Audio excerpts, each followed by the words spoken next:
welcome back to Tool Wisdom. I'm your host SVG, and today we have got ourselves a tablet, and this tablet is by the company Datawind, as you can see right here. And well, yeah, this is the first time I've actually bought a product from this company, and I'm pretty sure that if you're amongst the majority of the people, you would actually even have heard about Datawind. So yeah, that's the basic thing I actually thought before actually going to this product, that this is just a meh company and I've not actually heard about this thing. But today, here I am sitting even less excited about discussing about it because I'm totally disappointed. I don't know if you can tell that. The reason I'm so disappointed with this product is basically because the company said that it's going to give me a keyboard along with this tablet, which is going to make this tablet into somewhat like a laptop, sort of something like Surface Pro, if I must not go that far. But anyway, so yeah, that's why it was kind of like, I had to wait for so long to make this video, because I was like, okay, they're gonna send me a keyboard now with the demo. So yeah, here it is, guys. This is the tablet alone, and it says that it's a smartphone. It also acts like a mobile internet device and also a multimedia computer. The multimedia computer is trash because we can't really use it as a computer, given that we didn't really get any keyboard along with it. But anyway, we still have these two options that we're going to take a look into in the video. So yeah, guys, without any further ado, let's get started right to the action. Alright, so guys, here we've got the Ubislate 7DC, and this is probably the name of a version for this tablet's many other versions. So yeah, so let's just dive into it, guys. We take this out like that. Easy. Alright, so now we basically have to take our knife and tear this seal from here.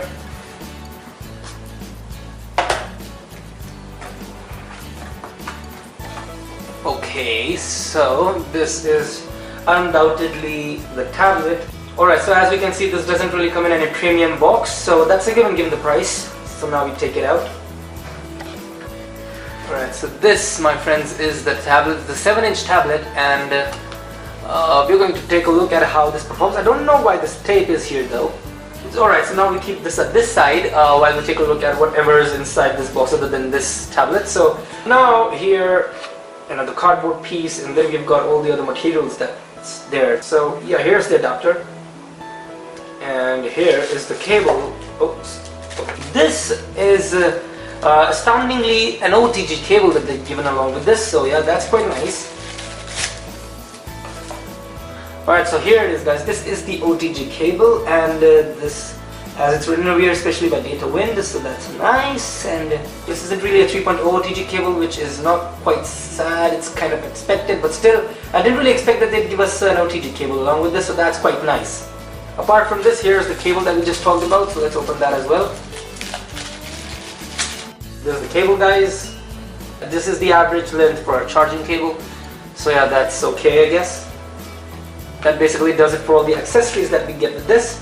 And this again is the booklet that we see. Isn't really a booklet, but yeah, something that gives us information nonetheless. There isn't really much to give information on this thing, so let's just get rid of all of these things and basically just take a look at the tablet itself. Alright, so guys, here's the tablet, and this is the thing that we had actually paid for. So yeah, let's try to switch it on. The weird thing is that the instructions for some reason say that we should charge this tablet for about 3 to 4 hours before switching it on for the first time. So I don't really know if it really does mean anything, but this is a weird animation, I must say. Yep, you are seeing it right. This kind of looks more of like an exhaust fan, but anyway. Datawind, yay, bridging the digital divide. Woohoo, yeah, and also not giving people's keyboards. Yep, that's right. There's also this really weird tape here, which I don't really know serves which purpose, but it's just there, so I guess we have to make do with it. So anyway, now we have switched it on, and okay, so here it is, guys. This is the display, and I'm pretty sure as you see it, it doesn't really have really nice viewing angles. I mean, from what I see, it's a really weird display. I mean, you can do really great if you want to basically, tilt your device on this side or above, below. It won't really matter much. It's fine. But as soon as you start to tilt your device to the right side, the colors start to fade away, which doesn't really make much sense to me, because why? Pulling over from the top left side, we see all our notifications, and pulling over from the top right side gives us all the other options that we can basically have. For example, Wi-Fi, Bluetooth, airplane mode, data connection, data usage, etc, etc. So yeah, the battery level is actually really great right now. The battery is actually around 100% charge, so that's really nice. I mean, I don't really understand why they actually told us to charge this device for around 3 to 4 hours, but anyway, so yeah, that's that. On the box here, there is like this attention written, and it says, you are advised to charge the device for 3 to 4 hours before switching it on. So that's something that really bugs me, because I don't really get why I would say that. I mean, if the device is there and it's 100% charged, what do you want? Do you want just like overheat or something? I don't know, but anyway. So yeah, that's like the first thing. Then we move on inside, and well, yeah, first I'd say that's pretty responsive. There aren't really any physical buttons over here, which I will always prefer over like the digital buttons on the screen itself. But then again, it's fine, I guess. I mean, at least they're working for now. This thing is basically for light games or basically documentation, reading stuff and everything. But if that's what this tablet is for, then I don't think it's the tablet for anyone who actually is just buying a tablet for reading stuff. Because then again, the viewing angles are really going to obstruct you from reading. So yeah, moving on.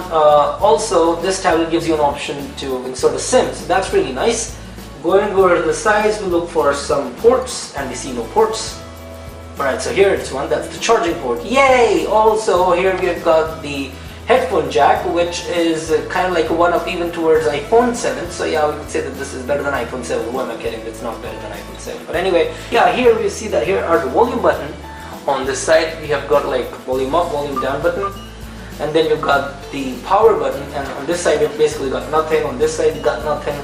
So yeah, that's basically the end of it. And kind of like your standard things that you get. And at the back side, we see that here we have got the speakers, and it's not really like my desired position for like the speaker to be on a tablet or a phone, because once you put it like that, it's just basically going to hinder all the noise or all the sound that comes up, and it's just going to, especially on a surface like this, you aren't really going to be able to hear much, at least not clearly. Okay, let's now try to remove the back cover. So is it removable? Okay, yes it is. So you basically remove it from me. Okay, what the hell? Okay, right. So can we remove it now? No, what the hell? Oh, okay. Now I see it. Okay, so here, as you can see, this is the place where you can insert your SIM. That's a really weird spot to insert the SIM in. And then here is the place where you insert your micro SD card, and then you can insert them. And then you can basically close this thing. So yeah, I won't say this is my favorite spot for inserting the SD card and SIM card, but then again, if it works, I guess. Also, the tablet is going to come up with some pre-installed apps such as counting numbers, Bubble Blaster, Minesweeper. Okay, so for what age people is this tablet exactly? I'm like, seriously dude, what this thing has is like, it already has an app called Datawind Kids. It's not supposed to be having like all these other apps that are for kids. This has got its own app store, so let's try to take a look at that. Store, okay, so first of all we have to connect it to a Wi-Fi. Right, I mean, it's really weird. This thing didn't really have a proper, like, like an intro that most phones and tablets give you. Like, okay, first of all, type the time, and then tell the place where you're from, and various stuff like that. I mean, it doesn't really give you all that. What it gives instead is nothing. You do everything yourself. I mean, I don't care. Alright guys, so from extremely short experience of actually typing the password, I can surely say now for a fact that the typing on this device is miserable. Not because the typing is unresponsive. Problem with this thing is quite inherent. It's the display that's causing the problem. The display itself is so bad that it's going to hinder all in all of experience, including typing, because when you look at the letters across on the other side, you won't be able to see what you are actually typing. Not quite literally, but definitely it's going to come in the way. For example, if I'm like trying to type anything, I don't know if you can see this, but it's really hindering the process. I mean, it not really look like that big of a deal on the camera, but when you're looking at it with your own eyes, it's putting too much strain on your eyes. So for example, if you want to be downloading an app, let's say, what's the most famous app on the App Store? Let's see. Well, it's Asphalt, isn't it? I mean, at least the most famous game at least is Asphalt. So yeah, let's search for Asphalt. Everybody loves Asphalt, everybody knows Asphalt. Let's see Asphalt. It's called Asphalt. Okay, that's nice. Okay, let's search for some paid games. Any paid game would do. I don't know. Don't really think. Amazing Spider-Man. Okay, but what I'm getting at is that it doesn't really have all the games up there, which you'll have to consider I mean, it's got the amazing Iron Spider-Man, but it's not got the amazing Spider-Man. What the hell? When I'm typing the amazing Spider-Man 2, Angry Birds 2 is showing up, so I don't really know if that's really that close. I mean, just the 2. But seriously, if that's what's happening, I don't really know if there are like that many apps on this thing. But still, then again, it's got its fair share of apps. It's not like many apps would actually even work on this thing, so it's just good if it has this tiny amount of apps in this. Just the ones that you want to. Okay, what the hell? Okay, so that was like a screenshot. This button is for screenshot, and this is for home, and this is for the recent apps, if you were wondering by any chance. Now, if I was to look at the camera, well, alas for the camera, it's not really that responsive. I mean, I'm pretty sure you could see this. Now, this isn't really the most responsive camera in the world, given also the bad display. So, clicking pictures on this device isn't really the most pleasant experience. Also, if you are planning to click any picture, like say now, and then if you were to look at the picture, I won't say that it's the best picture ever taken, but it's definitely not as bad as, well, the display might be showing it to be. I mean, in all guys, in the end it all comes down to a bad display. So thank you guys for staying till the end of the video. I hope you liked it, and if you did, please do make sure to click on the bell icon near the subscribe button. It really helps. If you've watched the video till the end, I'm just going to tell you guys that as an advice, I don't really recommend this tablet that much, because this tablet has way too many cons for you to spend your money on it. Not only that, even the company itself is not really that responsive towards you. If I didn't receive a keyboard and I actually talked about this to their teams, you know, to the technical team and whatnot, I actually gave at least 24 calls, and but they don't really respond to you. Basically, just cut your phones, and that's not really what it means for the customer service. And if you are really stuck up on buying this product, then you might just buy this product. But do make sure, guys, to just check if you're getting the keyboard at that same time, instead of trusting them that they're gonna give it to you later on.